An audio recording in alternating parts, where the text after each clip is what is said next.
Hello dears, എല്ലാവർക്കും പുതിയൊരു വീഡിയോയിലേക്ക് സ്വാഗതം. ആരെങ്കിലും എൻ്റെ ചാനൽ പുതുതായിട്ട് കാണുന്നുണ്ടെങ്കിൽ വീഡിയോസൊക്കെ ഒന്ന് കണ്ടു നോക്കുക. ഇഷ്ടമാവുകയാണെങ്കിൽ മാത്രം ഒന്ന് ചാനൽ സബ്സ്ക്രൈബ് ചെയ്ത് സപ്പോർട്ട് ചെയ്യുക. കൂടാതെ തൊട്ടടുത്തുള്ള ബെല്ലൈക്കൺ കൂടെ പ്രസ് ചെയ്ത് ഓൾ എന്ന ഓപ്ഷൻ എനേബിൾ ചെയ്തൊക്കെ മറക്കരുത് കേട്ടോ. അപ്പോൾ നമുക്ക് ഇന്നത്തെ വീഡിയോയിലേക്ക് പോകാം. ഇന്നത്തെ വീഡിയോ എന്താണെന്ന് പറഞ്ഞാൽ, നമ്മുടെ ഡ്രസ്സിലൊക്കെ മറ്റൊരു ഡ്രസ്സിൻ്റെ കളറൊക്കെ ആയിട്ട് നമ്മൾ മാറ്റിയൊക്കെ വെച്ചിട്ടുണ്ടാവുമല്ലോ. എന്ത് ചെയ്തിട്ടും സോപ്പിട്ട് ഉരച്ചിട്ടും കല്ലിലൊരച്ചിട്ടും ഒന്നും പോവാതെ നമ്മളത് മാറ്റി വെച്ചിട്ടുണ്ടാവുമല്ലോ. അങ്ങനെ ഞാൻ ഇവിടുത്തെ ഹോളീൻ്റെ ടൈമിൽ ഹോളീൻ്റെ കളറായിട്ട് ഒരു ബനിയൻ ഇവിടെ നല്ല പുതിയ ബനിയനായിരുന്നു, അന്നത്തെ ദിവസം ഇട്ടതായിരുന്നു. പക്ഷേങ്കിൽ ഹോളീൻ്റെ കളറായിട്ട് മൊത്തം കളർ പിടിച്ച് കിടന്നിട്ടുണ്ടായിരുന്നു.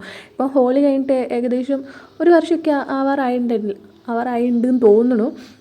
ഈ ഒരു കളറായ ബനിയനാണ് ഞാനിന്ന് അത്രയും പ്യുവർ വൈറ്റാക്കി എടുക്കുന്നത് കേട്ടോ. അതുപോലെ തന്നെ നമുക്ക് വേറൊരു ഡ്രസ്സിൻ്റെ കളറ് മറ്റൊരു ഡ്രസ്സിലായാലൊക്കെ ഈ ഒരു ടിപ്പ് ഉപയോഗിച്ചിട്ട് നമുക്ക് വളരെ പെട്ടെന്ന് തന്നെ മാറ്റിയെടുക്കാൻ പറ്റും കേട്ടോ.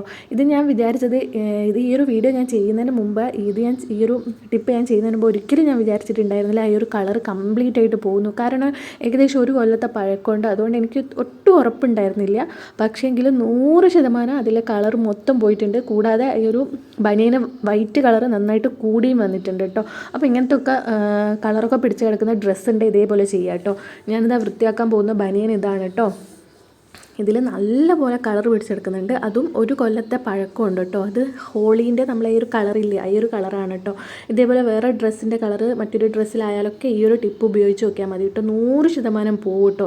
ഈ ഒരു ബനിയൻ്റെ അകത്തും 100% കളർ പിടിച്ചെടുക്കുന്നുണ്ട് എല്ലാ ഭാഗത്തും. ഒരു സ്ഥലം ഒഴിവില്ലാതെ ഈ ഒരു കളറ് നല്ലപോലെ പിടിച്ചെടുക്കുന്നുണ്ട് കേട്ടോ.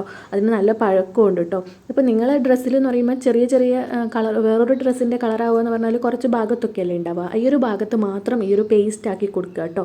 എനിക്ക് ഈ ഒരു ബനിയൻ്റെ അകത്ത് മൊത്തം പേസ്റ്റ് ആക്കേണ്ടി വരും. അപ്പോൾ അത് മൊത്തം ഞാൻ ആക്കാൻ നിൽക്കുന്നില്ല, കാരണം കുറച്ച് പേസ്റ്റ് ആക്കിയിട്ട് ഞാൻ കുറച്ച് വെള്ളവും കൂടെ നനച്ചിട്ട് എല്ലാവരുടെയും കൂടെ ഒന്ന് സ്പ്രെഡ് ചെയ്ത് കൊടുക്കുക കേട്ടോ ചെയ്യുന്നത്. നിങ്ങളെ ഡ്രസ്സിൽ നിങ്ങൾ ഈ ഒരു ഭാഗത്ത് മാത്രം പേസ്റ്റ് ആക്കിയിട്ട് ഒന്ന് സ്ക്രബ് ചെയ്ത് കൊടുക്കുക കേട്ടോ. പിന്നെ വേണ്ടത് ഒരു കുക്കറിലേക്ക് കുറച്ച് കഞ്ഞിവെള്ളം ഒഴിക്കുക. അതിലേക്ക് ഒരു സ്പൂണ് സോപ്പ് പൊടി ഇടുക. അതേ സ്പൂണിൽ തന്നെ ബേക്കിംഗ് സോഡയും കൂടെ ഇട്ട് കൊടുക്കുക കേട്ടോ. ഈ ഒരു കഞ്ഞിവെള്ളത്തിൻ്റെ അകത്തേക്ക് ഇത് ഇടുന്നതിൻ്റെ മുമ്പായിട്ട് നമ്മൾ പേസ്റ്റിൽ ഈ ഒരു ഡ്രസ്സ് ഒന്ന് പേസ്റ്റ് പിടിപ്പിച്ച് വെക്കണം കേട്ടോ. ഇതിപ്പോൾ ഞാനിതാ ഈ ഒരു പേസ്റ്റ് എല്ലായിടെയും ഒന്ന് ആക്കി കൊടുത്തതാണ് കേട്ടോ. ഈ ഒരു ഡ്രസ്സിൻ്റെ നിങ്ങൾ ഈ ഒരു ഭാഗത്ത് മാത്രം ആക്കിയാൽ മതി. ഞാനിപ്പോൾ ഇതിൽ മുഴുവനായിട്ടുള്ളത് കൊണ്ടാണ് എല്ലാ ഭാഗത്തും ഒന്ന് ആക്കി കൊടുത്തിട്ടുള്ളത് കേട്ടോ. അതിനുശേഷം ഈ ഒരു ബനിയൻ എടുത്തിട്ട് നമ്മൾ മിക്സാക്കി വെച്ചിട്ടുള്ള ഈ ഒരു കഞ്ഞിവെള്ളത്തിൻ്റെയും സോപ്പ് പൊടിൻ്റെയും വെള്ളത്തിലേക്ക് ഇട്ട് കൊടുക്കുക. കുക്കറിൽ തന്നെ അത് ചെയ്യണം കേട്ടോ.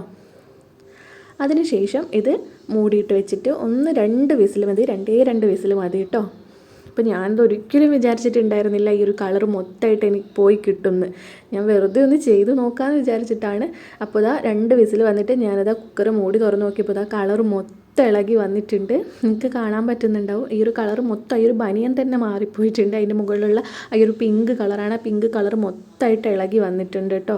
ഇനിയിപ്പോൾ ഇത് ഏകദേശം 1 മണിക്കൂർ നേരത്തേക്ക് ചൂടൊക്കെ ഒന്ന് തണിയുന്നവരെ മാറ്റി വയ്ക്കുന്നതിന് മുമ്പായിട്ട് ഇതിലേക്ക് കുറച്ച് വെള്ളം ആഡ് ചെയ്ത് കൊടുക്കണം കേട്ടോ. നമ്മൾ പച്ചവെള്ളം ഒഴിച്ചു കൊടുത്താൽ മതി. അപ്പോൾ ഇതിൽ കംപ്ലീറ്റ് ആയിട്ട് തന്നെ ഇളകി വന്നിട്ടുണ്ട് കേട്ടോ. ഇതിൻ്റെ ഒരു കൈയിൻ്റെ ഭാഗത്ത് കുറച്ചുണ്ട്, അത് നമ്മൾ അലക്കുകല്ലിൽ വെച്ചിട്ട് ജസ്റ്റ് ഒന്ന് ഉരച്ചു കൊടുത്താൽ മതി കേട്ടോ. അപ്പോൾ ഞാനിതിലേക്ക് 1 മണിക്കൂർ നേരം കഴിഞ്ഞതിന് ശേഷമായിട്ടോ ഇത് ഞാൻ കാണിച്ചു തരുന്നത്. അപ്പോൾ ആദ്യത്തെ ബനിയൻ കണ്ടവർക്ക് മനസ്സിലാവും അത്രയും കളർ ഇതിൽ നിന്ന് പോയി കിട്ടിയിട്ടുണ്ട് കേട്ടോ. അപ്പോൾ നിങ്ങളിതിലൊന്ന് വേറൊരു ഡ്രസ്സിൻ്റെ കളർ പിടിക്കാൻ പറഞ്ഞാൽ കുറച്ച് ഭാഗത്തൊക്കെയല്ലേ ഉണ്ടാവും, അത് കംപ്ലീറ്റ് ആയിട്ട് ഇങ്ങനെ ചെയ്താൽ മാറിക്കിട്ടും കേട്ടോ. ഇനി നമ്മൾ എങ്ങനെയാണോ ഡ്രസ്സ് അലക്കുന്നത്, അലക്കുകല്ലിൽ വെച്ച് സാധാരണ സോപ്പ് ഉപയോഗിച്ചിട്ട് അലക്കിയെടുക്കുക കേട്ടോ. അത് ഞാനിപ്പോൾ അങ്ങനെ അലക്കിയെടുത്തതാണ് കേട്ടോ ഈ ഒരു ബനിയൻ. അപ്പോൾ അത് നോക്കിയാൽ തന്നെ മനസ്സിലാവും കംപ്ലീറ്റ് ആയിട്ട് തന്നെ ഈ ഒരു കളറ് പോയി കിട്ടിയിട്ടുണ്ട്. അപ്പം ഇങ്ങനത്തെ ഡ്രസ്സോ കാര്യങ്ങളൊക്കെ ഉണ്ടെങ്കിൽ ഇങ്ങനെ ചെയ്ത് നോക്കുക കേട്ടോ. ഒരു കുക്കറിൽ 2 വിസിലടിച്ചാൽ മതി. 100% അങ്ങനെ കളർ പിടിച്ച ഡ്രസ്സ് ഉണ്ടെങ്കിൽ ആ കളറൊക്കെ മാറിയിട്ട് നല്ലപോലെ പുതിയതായിട്ട് കിട്ടും കേട്ടോ. അപ്പോൾ ഈ ഒരു കൈയിൻ്റെ ഭാഗത്തുള്ളതൊക്കെ ഞാൻ അലക്ക് കല്ലിൽ വെച്ചിട്ട് ഉരച്ചതാണ് കേട്ടോ. ഇവിടെ അലക്ക് കല്ലിൽ നമ്മളെ ഇൻ്റർലോക്കിൻ്റെ ഒരു കട്ട പുറത്തുനിന്ന് കിട്ടിയപ്പോൾ ഞാനത് എടുത്ത് വെച്ചാട്ടോ. അതുമേൽ വെച്ചിട്ടാണ് ഞാനത് അലക്കി എടുത്തിട്ടുള്ളത് കേട്ടോ. ഈ ഒരു കട്ടയിൽ വെച്ചിട്ട്. അപ്പോൾ ഇന്നത്തെ വീഡിയോ എല്ലാവർക്കും ഇഷ്ടമായി എന്ന് വിചാരിക്കുന്നു. ഇഷ്ടമായിട്ടുണ്ടെങ്കിൽ വീഡിയോ ഒന്ന് ലൈക്ക് ചെയ്യാൻ മറക്കരുത്. Thank you.